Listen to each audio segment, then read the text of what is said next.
नमस्कार। चार्वाक ईश्वर को नहीं मानता। चार्वाक न आत्मा मानता है, न मोक्ष मानता है, न पुनर्जन्म मानता है। वो सिर्फ ऐहिक जीवन पर विश्वास करता है। मगर सबसे बड़ी बात यह है कि वो वेदों का बहुत बड़ा विरोधक रहा है। वेदों को वो पाखंड कहता है।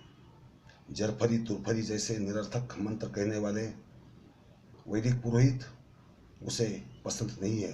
वो उनका व्यंग उड़ाता है, उनके ऊपर व्यंग कसता है।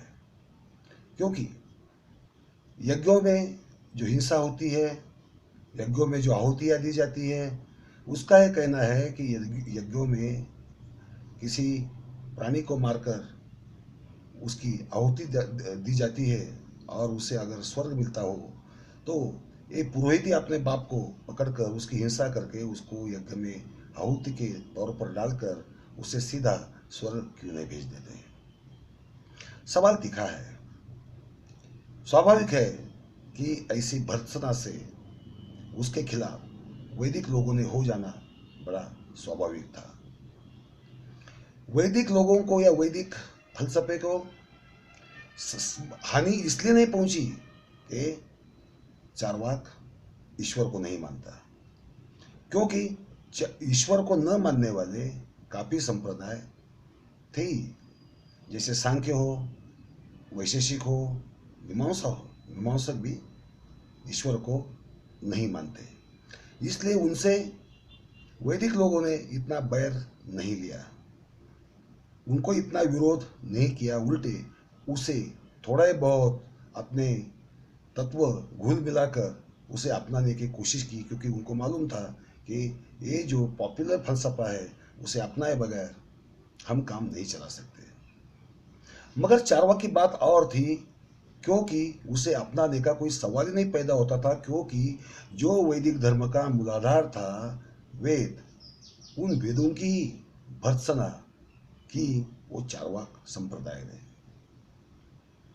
हमें एक बात समझ लेनी चाहिए कि वैदिक लोगों के लिए वेद, उसका प्रामाण्य, उसकी महत्ता, इसका इतना अभिमान है और उनको विश्वास है कि वेद ये ईश्वर ने निर्माण किए हैं। ये वेद ऋषियों को प्रस्फुटित जरूर हुए हैं, मगर ईश्वर उनके अंदर आकर उनकी तरफ से वो वैदिक शब्द जो है, वेदों में जो मंत्र है वो प्रस्फुटित हुए हैं। वो लिखे नहीं गए, ना ऋषि मुनियों ने खुद रचे। देखिए, संसार के हर किसी धर्म को लगता है कि उनका जो धर्म ग्रंथ है वो सीधा ईश्वर से अवतीर्ण हुआ है, मनुष्य सिर्फ एक माध्यम था। ये धारणा रहना अपने अपने धर्म को बड़ा बताने के लिए जरूरी हो जाता है। वैसा वैदिकों ने भी किया। चार्वाक मगर सिर्फ ईश्वर नहीं ऐसा कहकर रुकता नहीं। वो वेद ही निरर्थक है, वेद ही में एक मूर्खता है।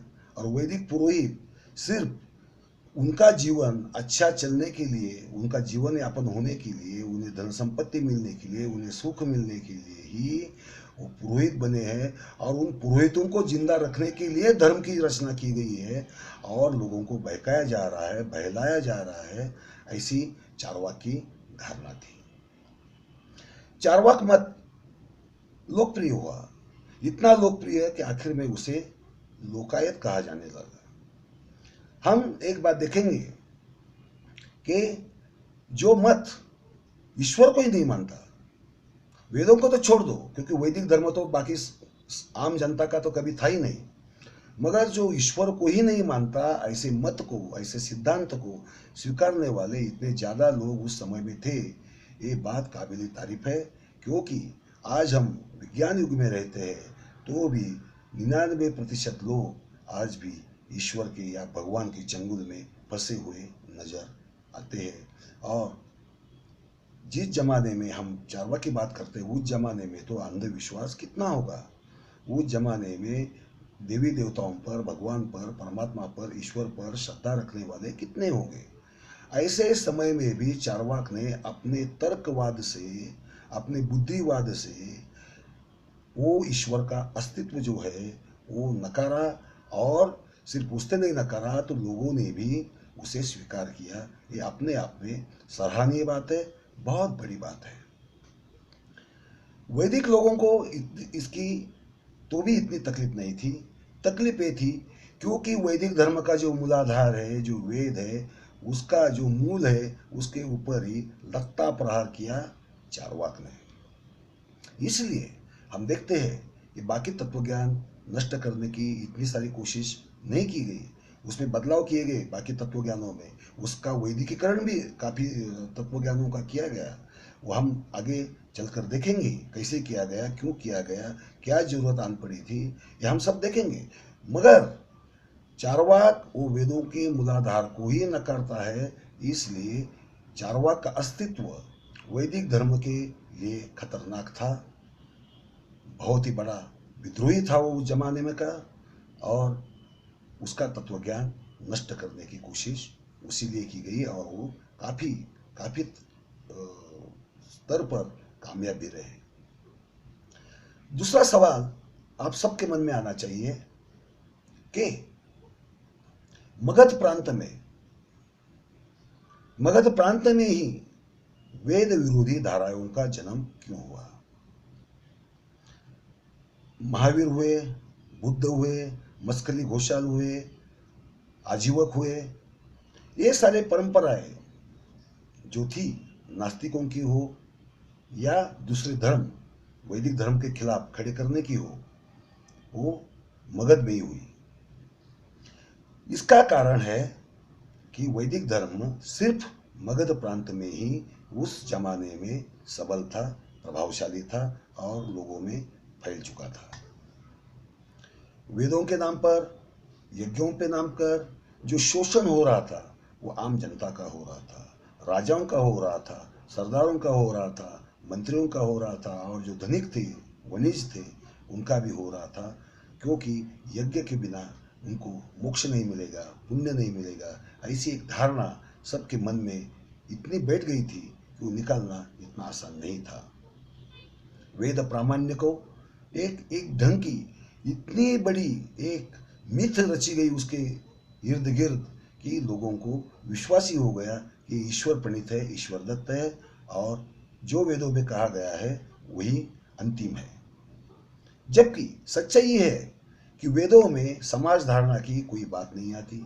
वेदों में सिर्फ मंत्र है, वो भी यज्ञ के समय पर आहुतियाँ देते समय कहने वाले मंत्र है। कुछ जगह इतिहास के कुछ संकेत मिलते हैं, तत्वज्ञान के भी कुछ अंश मिलते हैं यहाँ वहाँ बिखरे हुए। मगर ये अगर कुछ ऊपरी टुपरी 2-4% बातें हमने छोड़ दी तो ऋग्वेद में या बाकी वेदों में ऐसा कुछ भी नहीं है जिससे समाज की रचना हो और समाज उससे बने और वेदों की मान्यता को महत्व मिले। ऐसा वेदों में कुछ भी नहीं था। मगर किया कैसा? किया ऐसा कि वेदों में सब कुछ है, नंबर 1। दूसरे, वेद दूसरों को पढ़ने के लिए, सुनने के लिए पाबंदियाँ लाई गई।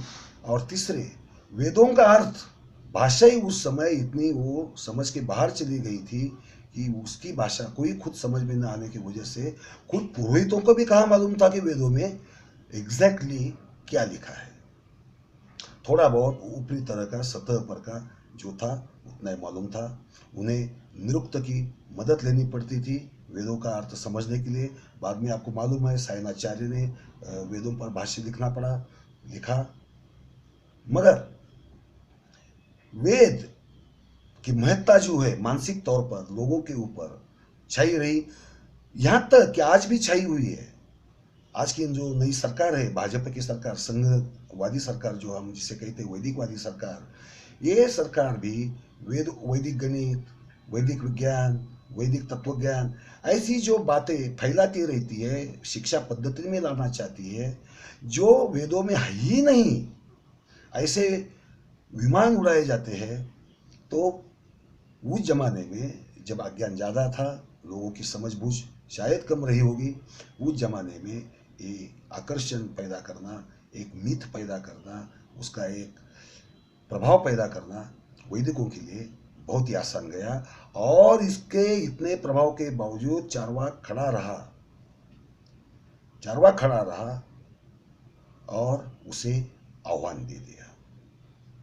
सफलतापूर्वक उसने आह्वान ले लिया और वैदिक समाज को एक तरह से उसने हरा ही दिया, डरा ही दिया और वैदिक महत्ता कम कम होने लगी। और बाद में भगवान बुद्ध के बाद, महावीर के बाद तो मगध से खत्म ही हो गई। मगर समझ ले इतना ही कि जो ही विरोध हुआ मगध से ही हुआ है। देश के अन्य किसी भी प्रांत से हमें वो विरोध नजर नहीं आता। क्यों? इसका कारण है कि अलग प्रांतों में वैदिक धर्म था ही नहीं। उत्तर में जहाँ था बहुत ही माइनर तौर पर, दुय्यम तौर पर या नगण्य तौर पर था। वो धर्म आया दक्षिण अफगानिस्तान से। विदेग माथो के नेतृत्व में कुछ शरणार्थी भारत आए। उन्हें पहले सिंध प्रांत में शरण मिली, शूद्रों के राज्य में। वहाँ वो कुछ समय बिताए। धीरे धीरे वो कुरु पांचाल की तरफ आए। कुरु पांचाल में उन्हें राजाश्रय पहली बार मिला, कुरु पांचाल में। और उधर से वो मगध में आए। मगध में उनका जरा स्थिर होना आसान गया और मगध में उसका प्राबल्य काफी तौर से बढ़ गया। मगध में ये प्रबलता वैदिक धर्म की बढ़ने की वजह से ही उसके जो कर्मकांड थे, उसका जो फलसफा था, उसका जो तत्वज्ञान था, उसके खिलाफ बोलने वाले लोग नेचुरली वही खड़े हुए। बाकी जगह से, बाकी भारत के किसी भी हिस्से से वेदों के खिलाफ आवाज उठने का सवाल ही नहीं पैदा होता था, क्योंकि वैदिक धर्म वहाँ था ही नहीं। और यहाँ तक हम कह सकते हैं कि दूसरी सदी तक सातवां घराना, सातवां वंश राज करने लगा, तब तक यहाँ वैदिक धर्म का पहचान भी नहीं थी, नाम भी मालूम नहीं था। ये हमें साफ साफ इतिहास से नजर आता है। अगर हम नाने घाट शिलालेख लिखेंगे, देखेंगे तो इतना ही पता चलेगा प्राकृत भाषा में लिखे हुए लेख में, शिलालेख में, कि वैदिक धर्म नया नया महाराष्ट्र में आने लगा था, इंट्रोड्यूस होने लगा था। और वो धर्म प्रचारक है, वैदिक धर्म प्रचारक प्रचार में जुटे हुए थे। राजाओं के लिए वो खुद होकर जाकर यज्ञ कराने की विनती करते थे।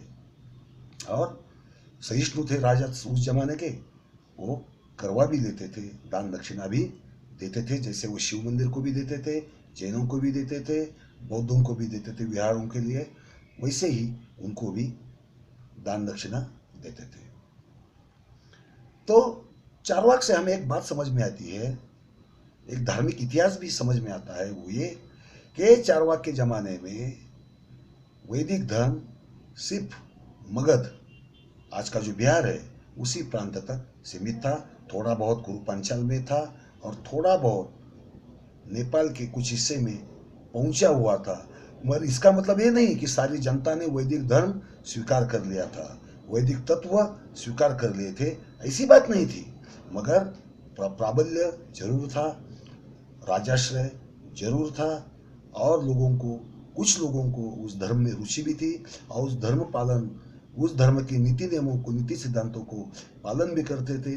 मगर बहुतांश जनता जो है वो थी अपने पुराने जो सिंधु समय से चलता आया धर्म है, उस धर्म की तरफ। इसलिए चारवाक को वैदिक सत्ता को आह्वान देना आसान गया। उसके पीछे जो अवैदिक जनता, जो जिसे हम कहेंगे, या हिंदू जनता जिसे हम कहेंगे, वो उसके पीछे खड़ी रही। वो लोकायतिक मत बना। इसका मतलब ये होता है वो लोकायत मत एक ढंग से जन आंदोलन था वैदिक धर्म के खिलाफ का, और ईश्वर की सत्ता धिक्कारने का। वो आंदोलन सफल रहा। बहुत समय तक वैदिक धर्म को जो धक्का पहुंचा, उससे उबरने के लिए उन्हें गुप्त काल तक इंतजार करना पड़ा। गुप्त काल में उन्हें वापस राजश्रय मिला और उसके बाद जो वैदिकों ने कमाल कर दी, वो कमाल हम अगले एपिसोड में देखेंगे। धन्यवाद।